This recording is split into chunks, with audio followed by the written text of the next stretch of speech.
I'm going to use this as a chance to talk about some things I want to maybe make a bit more clear that I feel like I didn't do a good job explaining in the logs, since I don't actually have a log for this week.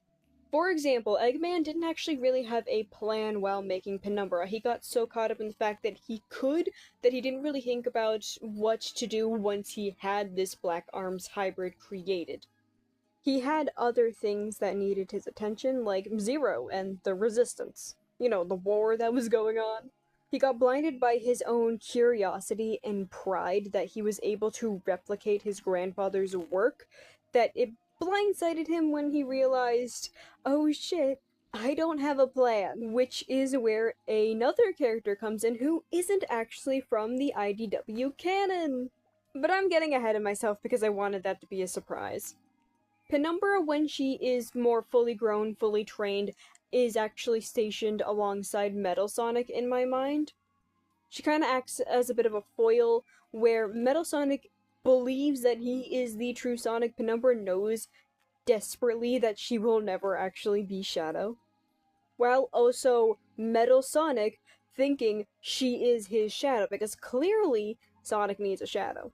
Clearly, this Black Arms Hedgehog is his rival that he has already bested, and that is why he is ranked above her in the hierarchy.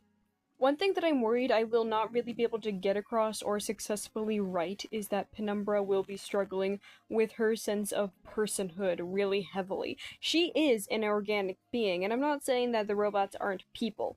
I am a massive fan of robots turned good characters. One of my favorite characters is Belle.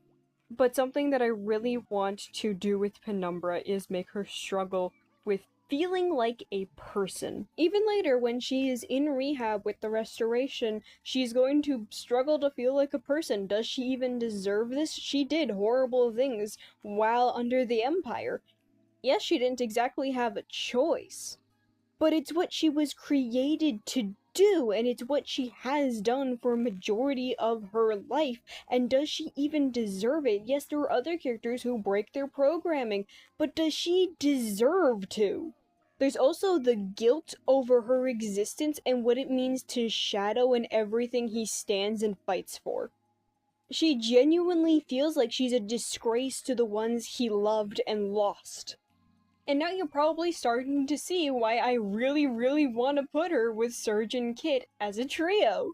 Because yes, that is something that I also really want to happen. It's going to be much later when Penumbra is more in rehab and outside of the Empire. And also when Penumbra realizes she likes girls. I have struggled with what to do with her and Kit because they are going to have some problems, because Kit is very attached to Surge. But by the end of it, ultimately I want Penumbra and Kit to kind of be working together for a common goal of keeping Surge happy and healthy. One as her younger brother, and the other as her girlfriend. Because not everything is doom and gloom and angst in this story. I also mentioned that I am a big fan of Belle.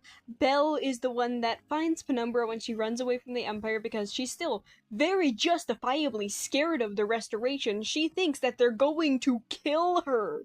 In her mind, they destroy weapons of the Empire, and she is exactly that. So Belle finds this terrified hedgehog and basically has to drag her to her workshop to nurse her back to health, and it's very cute, and they end up being kind of like sisters, because they are. Because both of them were technically made by Ivo Robotic. And Belle is the one in charge of her rehab, but that's all the time I got. I hope you liked this lore dump.